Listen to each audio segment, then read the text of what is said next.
The Zone Coverage Podcast Network. They may be drinkers, Robin, but they're also human beings. Hell yeah, let's get Stinko.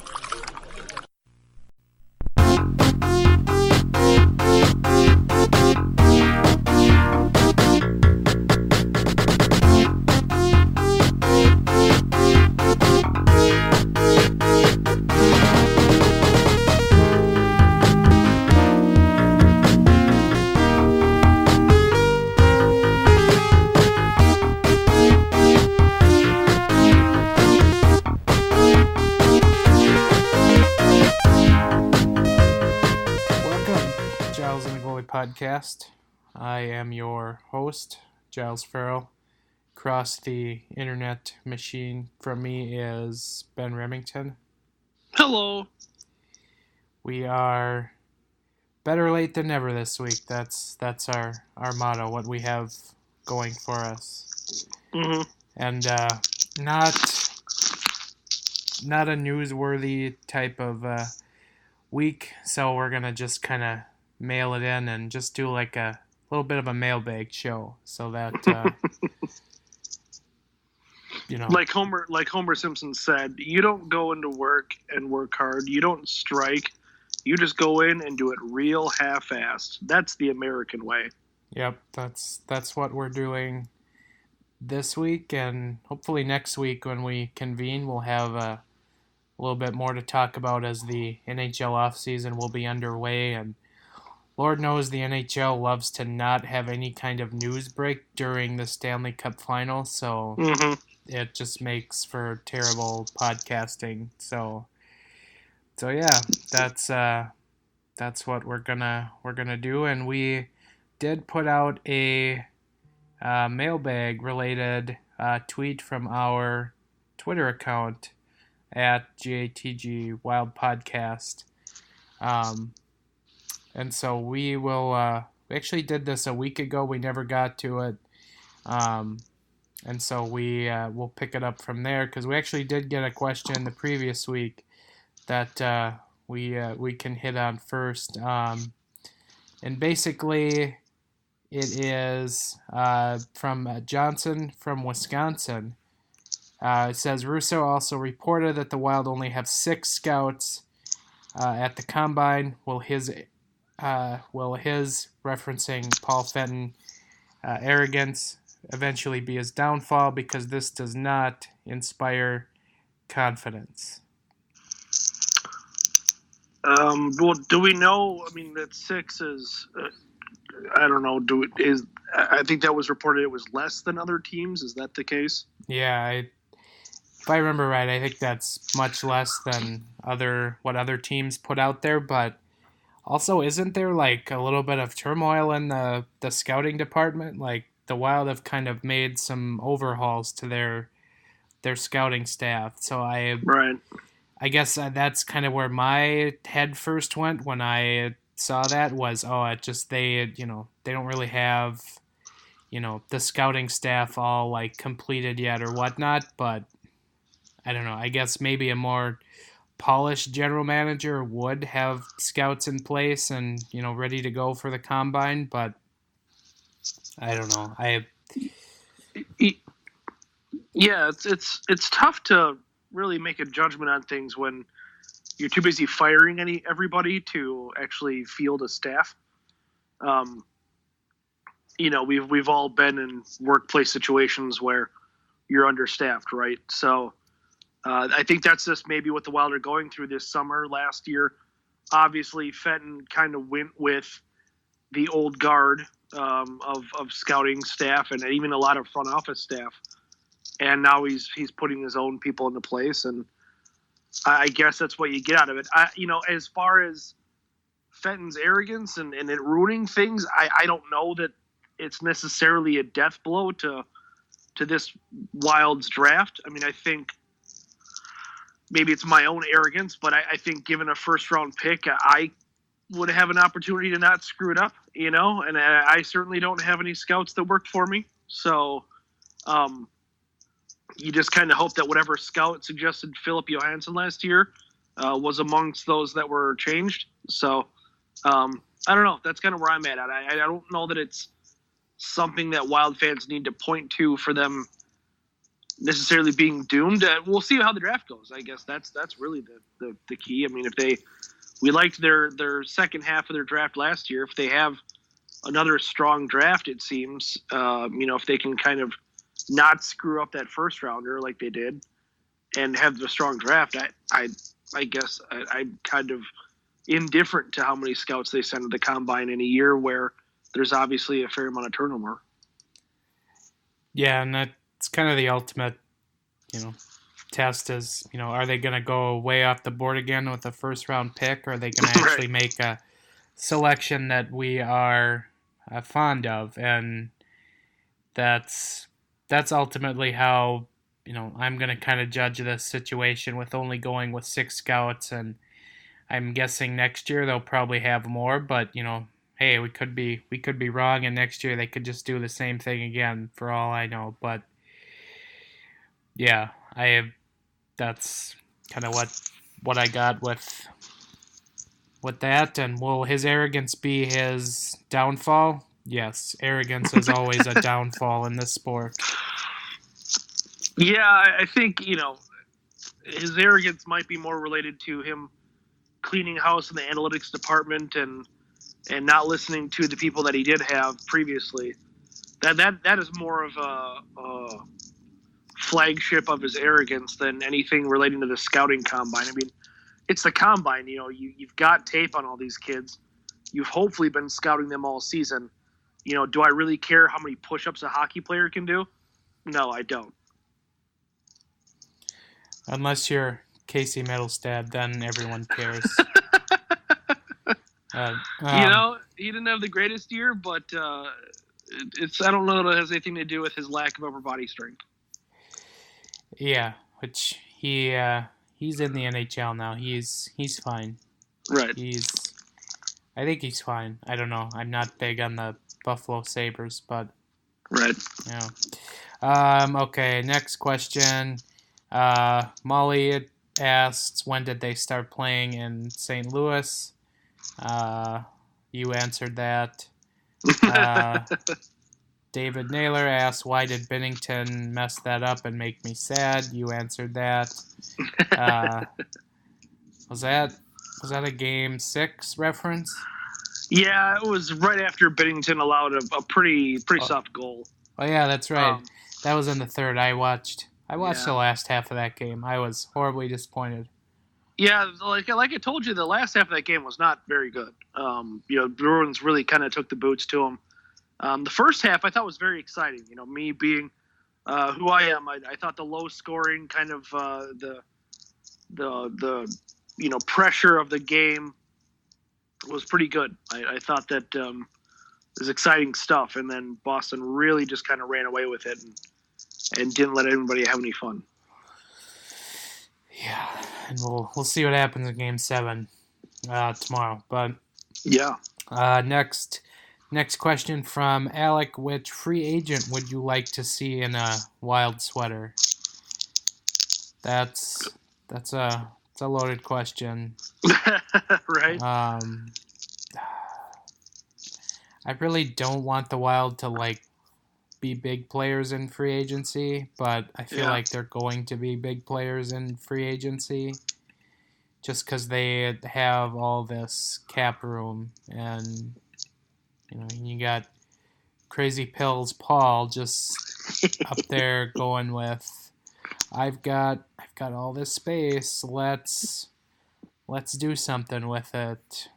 And an owner who really loves to strong arm you into making sure that you win games. Yeah, I feel like they're going to be in on Matt Duchene or Pavelski, and especially I think really emphasis on Pavelski, who's right shot. I think it was somebody previously had asked us in a mailbag about Brett Conley, and I said I wouldn't be against that on the right deal, but he kind of had seemed like an outlier season of scoring points, so I would be wary about giving him a big deal. But Yeah, I don't know. Don't. I just. I don't necessarily want them to go after big players in free agency, and I'd like to see them more try to build, through trades or from, up through the draft. But it it just seems to be that we're going the route of free agency here, and don't. Just don't. Yeah, I'm kind of with you on that. Will they sign Panarin or Duchesne or Pavelski? I don't think so. I read Elliot Friedman's. No, it wasn't Elliot Friedman. It was it was an athletic guy. Had them kind of middle of the pack as far as cap situations go, and not that that's wrong because there are teams with worse cap situations, but it just talked about their UFAs, which there isn't many, but it didn't really talk about their RFAs. And they've got quite a few. Fiala is going to be an RFA. Donato is an RFA. I kind of wonder what kind of paydays those guys are going to get, especially with, obviously them being quote-unquote Paul Fenton guys. Right. So I don't think the Wild are going to have as much money maybe as some folks think they will. I mean, unless they give away Jason Zucker for peanuts, which sounds like it's incredibly likely. I just don't know where they're going to come up with all this money to sign a real high-buck free agent. And, really, when your margin for error is so small like it is with this team, I don't know that you can sign a high-buck free agent because those deals so infrequently work out well.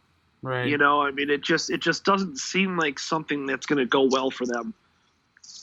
And, you don't have that margin for error. Like, this isn't a team like, Toronto signing Tavares, where it's like, oh, if it goes poorly, well, you still got Mitch Marner, you still got Austin Matthews, you still got, Nylander, you still got some young prospects.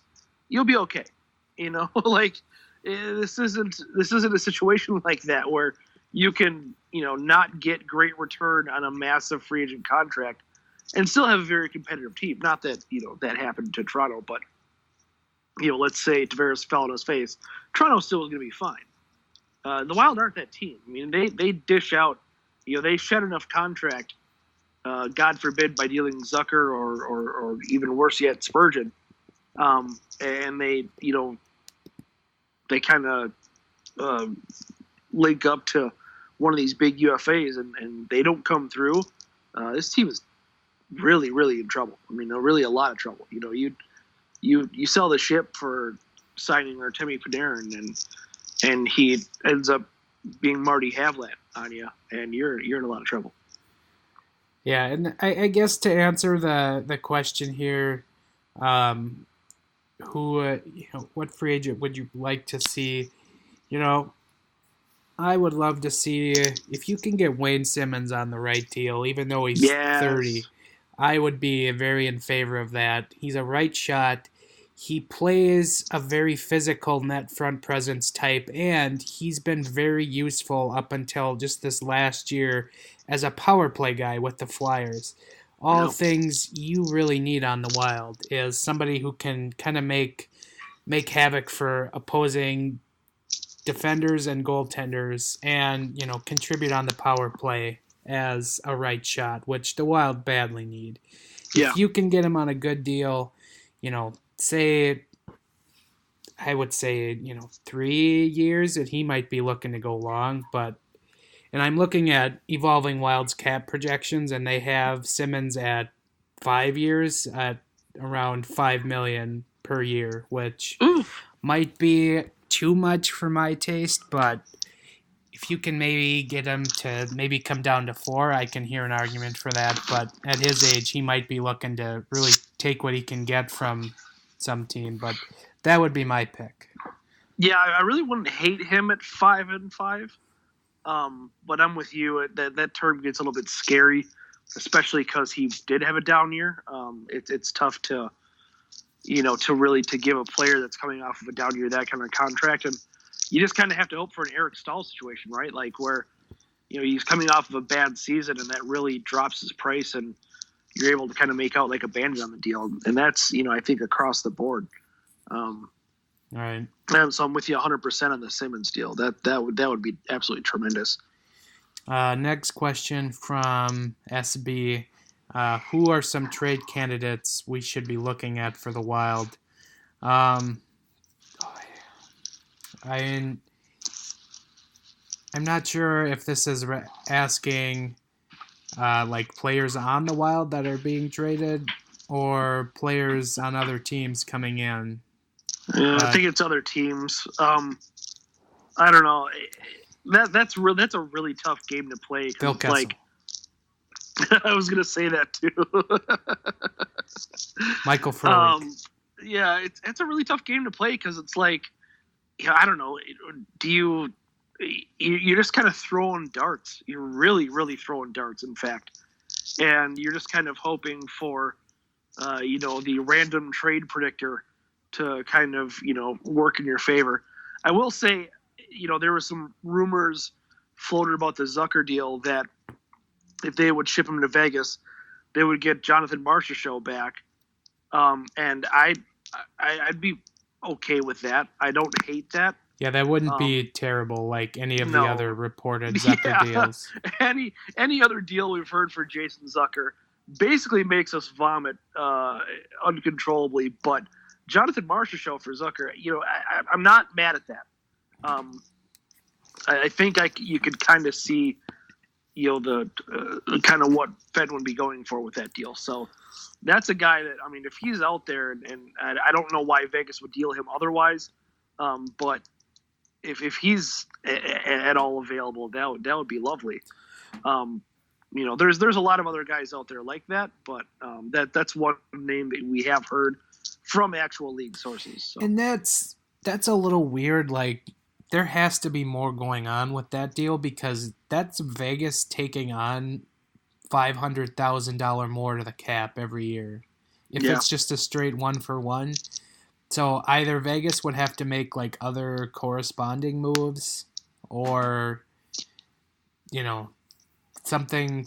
There have to be other like pieces involved with the trade because they are over the cap right now as we haven't even started the offseason yet technically, and they still have to sign William Karlsson as an RFA, and yeah, there's a lot going on there. I can see why Jonathan Marchessault's name is out there because that's probably some salary you'd like to shred, but yeah, that's just I don't know. There'd have to be more going on there than just a straight 1-for-1 swap, as Mr. Fenn loves to do. I was gonna say, Giles, this is Paul Fenton we're talking about. 1-for-1 swaps are and totally, I guess totally his jam. I guess on the Wild side, like players who going out, Jason Zucker's obviously someone we've talked about ad nauseum with. He's seemingly out the door, and last week at Zone Coverage, I looked at some trade partners for the team. There are five teams I basically kind of threw out, and I think maybe a dark horse in the mix is maybe the Vancouver Canucks, who been reported to be big players in the trade market this offseason, and looking at maybe a complimentary winger for Brock Besser. Although I don't know which bogus trade rumor site started this, but there was a rumor floating around over the weekend about Zucker for Besser, and the absurdity of that trade. But I can see the Canucks maybe trying to make a run at Zucker just to put him on the left of Besser, which would be a pretty good scoring and fast line. So the Canucks are kind of my dark horse in this, although it wouldn't surprise me if they focused more of their time on a defenseman, but that's kind of what I think on that. And then Jared Spurgeon is somebody who I'm really kind of coming around more on trading, as much as I don't like it, Because essentially, if you're the Wild and you're trying to find goal scorers who are young, you're going to have to find them in a trade because you're not... If you just draft them, which, is perfectly fine, by the time your drafted goal scorer gets to the NHL, Jared Spurgeon is, probably past his peak and,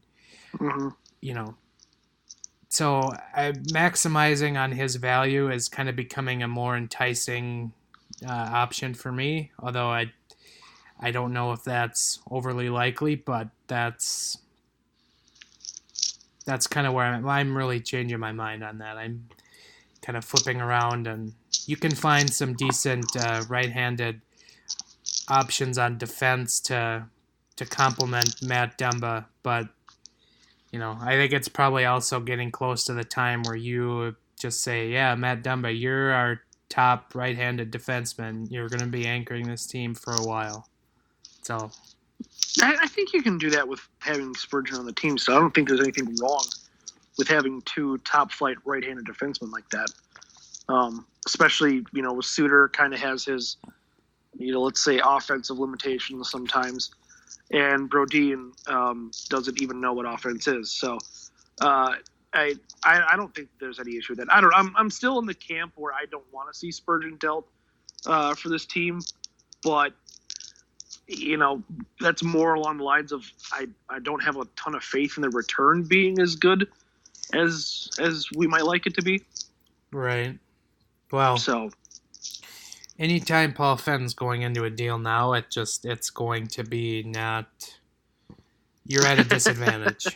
He's just going to get lowballed. That's where it's at right now. So yeah, those are kind of trade candidates either way. From Stan Bow, do it the Twins way. What are the corresponding moves? That's are we talking about like pitch to contact here? That's well, I mean, are they talking about building through the draft and international free agency?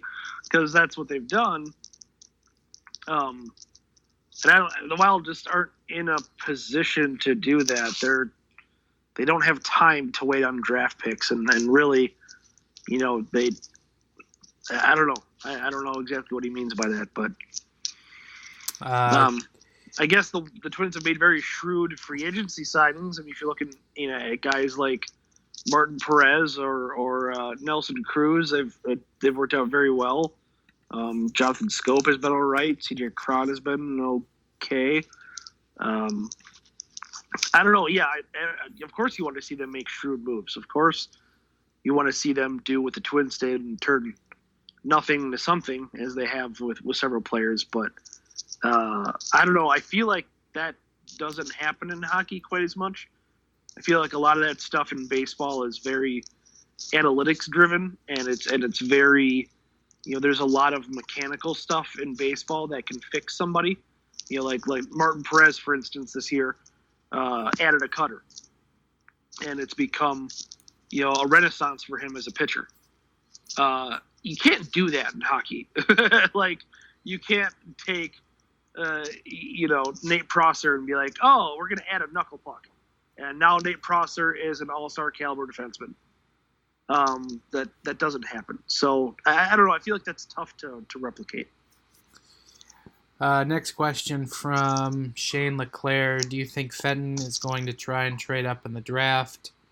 I just looking at the draft order, really, to me, the only teams that I think would have been maybe candidates to trade down would have been the teams that all seemingly got up into the lottery. So yeah, yep. I just don't see anyone above the Wild moving up or down. I mean, maybe, I don't know why they would, but maybe for the right offer, Colorado could be interested in moving down at number 4, but otherwise, anyone who's kind of up in that lottery or up, ahead of the Wild even, just they kind of need to be there. So that's... Yeah. I just don't see it, and you'd be giving up also like future assets and draft picks to do that, which I don't think Fenton really wants to do at this juncture anyway. I think he kind of wants to take as many picks as he could. Maybe he could be a candidate to move down, but to try and get more picks, but I don't see them moving up unless there's just a player that he is absolutely infatuated with between him and his 6 scouts. But no, I don't think they're moving up. Yeah, I'm with you on that. I don't know that. I mean, it seems like it happens a lot less in hockey than it does in, let's say, football, or especially the NBA. You just don't see a ton of it. But if it does happen, I don't know that it's going to be anything that's going to wow anybody. Be like, if he does move up, it's not going to be to like the top 5. If he does move up, it's going to be like 2 spots to leapfrog a team he thinks is in on this guy. Yeah. So, another question from Johnson from Wisconsin. Russo reported Fenn hasn't even talked to Spurgeon's agent. Is it possible he is that stupid? Well, let me tell you, sir, about NHL general managers. For the most part, they're not smart. They like to do dumb things. They sign players to very long-term contracts, but there are some good ones in the bunch. But for the most part, the majority, yeah, they're not overly smart when it comes to managing their respective teams. And not even talking to Spurgeon's agent, that's, I don't know. You feel like at this point that should be something that's been done, so that's kind of a red flag for me. That maybe that's just a precursor to him being traded, perhaps, but not even having a conversation seems like something you want to do. Although Paul Fenton does hate, seemingly talking to anyone at this point. Right.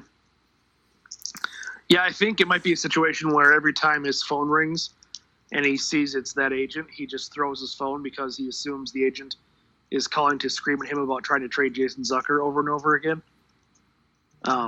So I don't know. It's a really weird situation. I can't imagine the whole Zucker saga is helping the relations very much. Like, the trust level can't possibly be very high. That's probably a big part of it. And that agent and his clients. So, yeah, it's absolutely concerning, and it's something that the team came out right away. I mean, the season's over. The next day, they're yapping about how much they want to re-sign Jared Spurgeon, and I just don't know what kind of propaganda that was. Was that them being honest? Was that them trying to cover their own asses?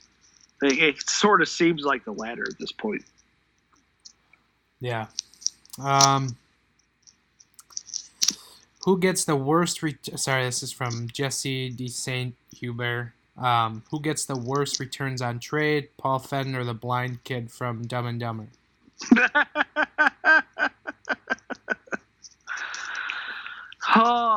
Well, I mean, the blind kid did get a pretty bird.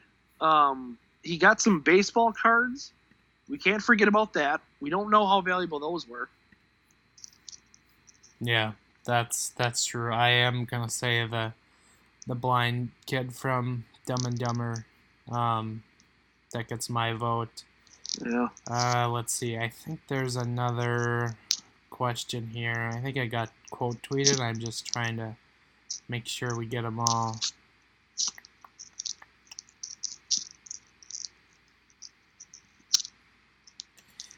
From Kevin Gustafson, how much longer till Craig ends the train wreck with Fenton? I love that we're already to this point after season 1 with Fenton. Like, that's not a good thing. Yeah, the patience is worn that thin that this guy is, and fair or unfair, I mean, he's made a couple of mistakes, obviously. But that's just kind of where Wild fans are at, where they're so tired of failure that they're not even tolerating the mistakes this guy is making after 1 year, or even less than that. And I don't know. I mean, I guess maybe that's fair. I don't know. Is it fair to be hypercritical of Paul Fenton after 1 year? I think before you were hired, if you said the first year was going to go rough, I think maybe a lot of people would have been fine with that. But I don't know. I feel like the Nino trade and how that went down, and now this whole Jason Zucker-esque show, I feel like that's perpetuated him wearing out his welcome. Yeah. From A, if Corey Perry becomes available, nay, yay, or double nay? Quadruple nay? Yeah, that's kind of a hard pass for me.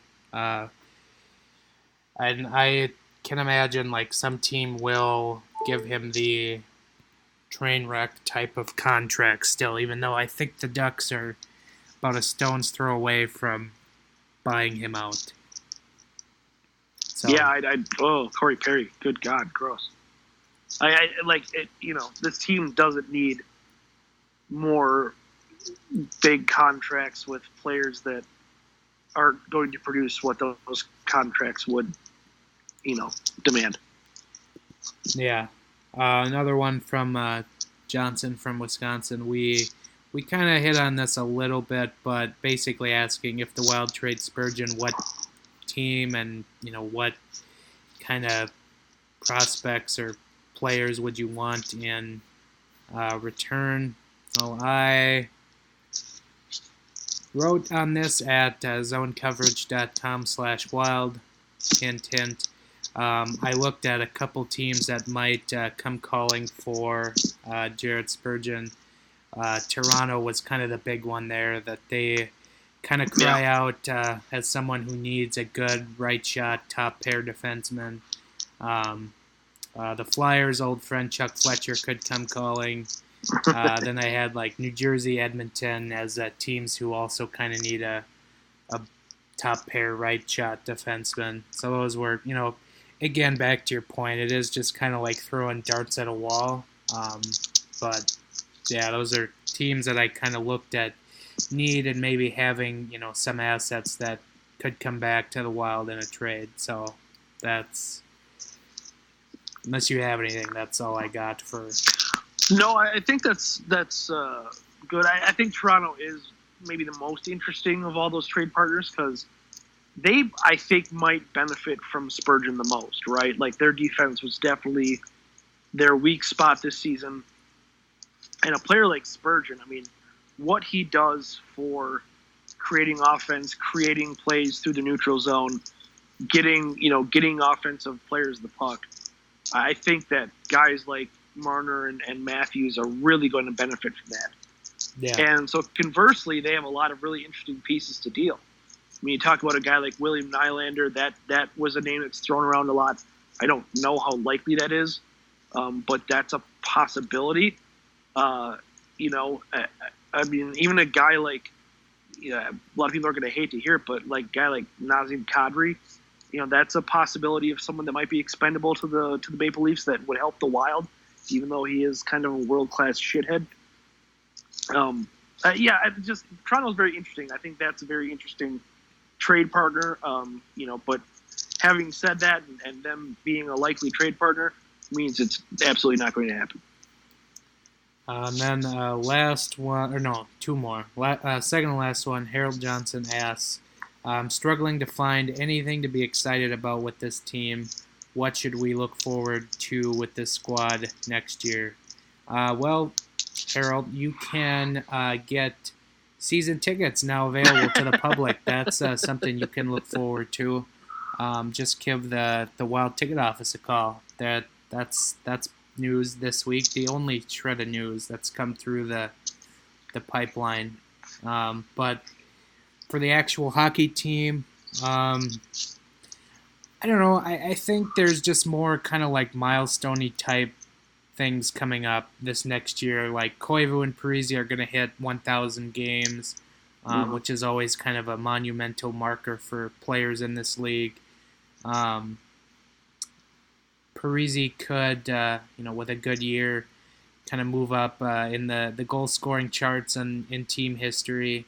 But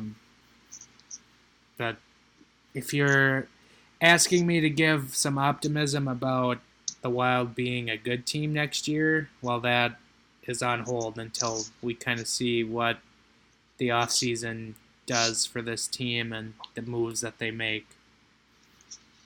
Yeah. Yeah, I think that, with Crazy Pills Paul being what he is, I think your only kind of shred of hope at any optimism is maybe it works. Obviously what the Wild had for a very long time wasn't working. The core players they had, it wasn't going as well as people had hoped. And as bad as this shakeup seems to be going, as much as this team seems to be, hurt by the moves that Paul Fenton is making right now, I still believe, and maybe you feel the same way too, I don't know, but without Matt Dumba's injury, I think that's probably a playoff team. Yeah.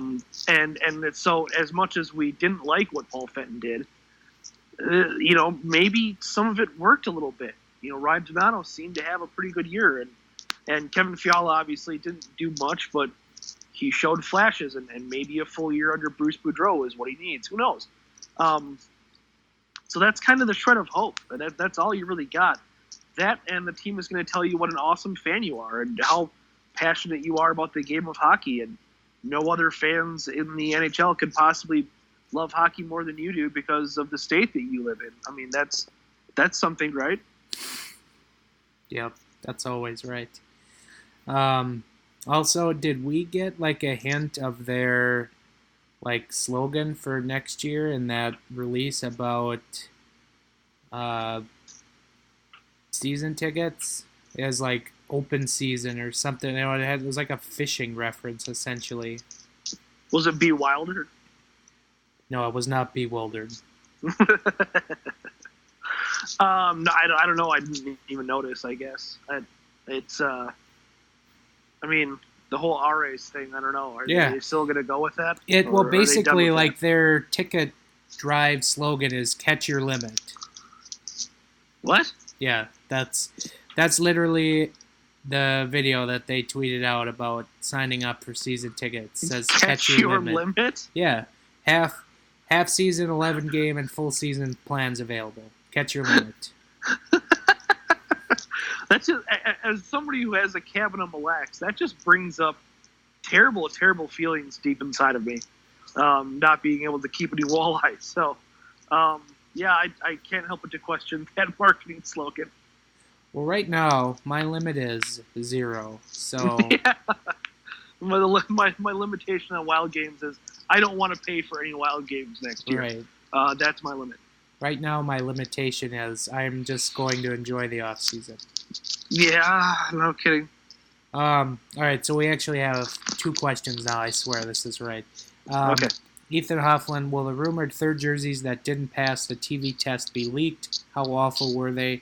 Yeah, I would love those to see some kind of light of day on the internet because I really want to know what they look like so I can rip it to shreds, because if it didn't pass the TV test, I'm sure it was not good. Yeah, I mean, if the Mike Keane era, St. Louis Blues trumpet jerseys somehow saw the light of day, I gotta imagine these see the light of day at some point. And if they know enough about these jerseys to know they didn't pass the TV test, if they were recorded somehow during a practice, I really don't know how they don't get leaked at some point. But I'm very interested to find that out as well. I don't know. I'm still somewhat optimistic about this team making third jerseys that aren't awful. But it is very interesting that they already tried and failed once. Yeah. No. So then the last question in our mailbag from Brett Marshall. He wants to ask you specifically, what's the best cheese to use for a grilled cheese? I've been going on a grilled cheese kick on the Twitters lately. helped out by that wonderful, wonderful thread about the dollar grilled cheese sandwich trailer, which I absolutely think should be a thing. You know, I had somebody else asked me a similar question. They asked me what kind of cheese I use, and I'm a fancy type. I'm a foodie. I'm one of those pretentious d-bags. I will mess around with some nice sharp cheddar. Gruyere is obviously fantastic. I'm a big fan of Swiss. I like Swiss a lot. I like the kind of a little bit of funk it has to it. Any of those are great. I think that you can't go wrong. I think for the most part, you can't go wrong with any kind of cheese. I mean, for being as pretentious as I may be, I still make grilled cheese sandwiches with Kraft Singles sometimes because it's what I have. Yeah. And they're cheap and it's easy. And it does make this melty gooiness that really does bring you back to your childhood and really does kind of works, you know, with the toast of the bread. So I don't think you can go wrong with grilled cheese. That's the great thing about grilled cheese. I mean, I don't know that I would put blue cheese in there or goat cheese in there. I don't know that I would mess around with a soft cheese with a strong flavor like that or something that doesn't really melt well like Parmesan. But I think there's a lot of options there. There's several that I listed I would encourage going with. Yeah. No, I'm with you. It's hard to think of like a bad cheese outside of like blue cheese or goat cheese or whatever. You know, I my preference as always is just just basic cheddar. Even like you said, a sharp cheddar is usually my go-tos, or you know, also the Kraft Singles. If I have those in the fridge, I'm not ashamed to just throw those on some bread and grill it up. So that's, for what it's worth, I have made a grilled blue cheese sandwich before. And yeah, it wasn't that good. Yeah. I love blue cheese. I absolutely freaking love blue cheese, but it just didn't work. So yeah, not a whole lot of other ways you can screw it up though. All right. Well, that was our mailbag. We actually got through quite a bit of time with this show for the mailbag. So that's good. Thank you. One piece of news that I think you must have missed. The Wild did announce a signing during the Stanley Cup Finals. I think they announced it today. Matt Bartkowski. They extended Matt Bartkowski. Yeah, it just gives me reason to use my Bart gif. So, Wild news, yeah. Yeah, that's about it. Hopefully, and when we convene next week on the show, we have a little bit more to talk about, and we kind of maybe dig into what to expect from the off season. And actually, I believe that will be our lead-up show to the NHL draft. So maybe look at a little bit of draft coverage in there. So yeah, we'll have a little bit more to talk about next week. So just kind of good to do like a mailbag show and just go at whatever. So yeah, but yeah, that's fun. Hopefully you enjoy it. Yeah, no, that can do it for this week. Unless you had something else you really wanted to hit on. Well, Game 7, who you got, Joe? I mean, it's gonna be Boston. Like that's just how it is. Like I'm expecting the Bruins to win, and now that Toronto blew the NBA Finals in Game 5, I'm fully expecting Golden State to win 6 and 7. No. I sent my friend this. I'm actually just hoping that it goes to 7 because I'm actually really enjoying that series. So I would just like it to go the distance just so I can watch good sporting events for another week. And I've actually also gotten into the Twins here in the last week, and it's enjoyable. They hit a lot of dingers, and they pitch well. At least their starters pitch well. The bullpen is suspect, but they're good. They're a good baseball team. Chicks dig the long ball. Yes. So yeah, that can do it for this week. Follow Ben and I on Twitter at Ben Remington, at Giles Farrell. Find our podcast, Twitter at GATG Wild Podcast. Zonecoverage.com is where you can find our written work. And then iTunes, SoundCloud, iHeartRadio, Google Play, Spotify is where you can find the podcast in all of its glory if you want to go back and listen to old shows. So yeah, that will do it for us this week, and we will chat with you again next week. Later.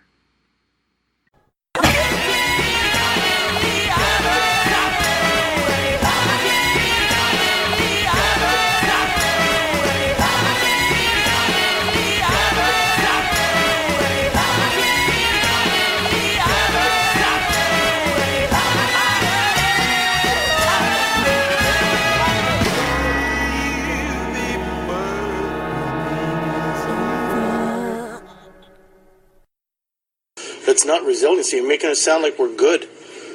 That's all. I'm done.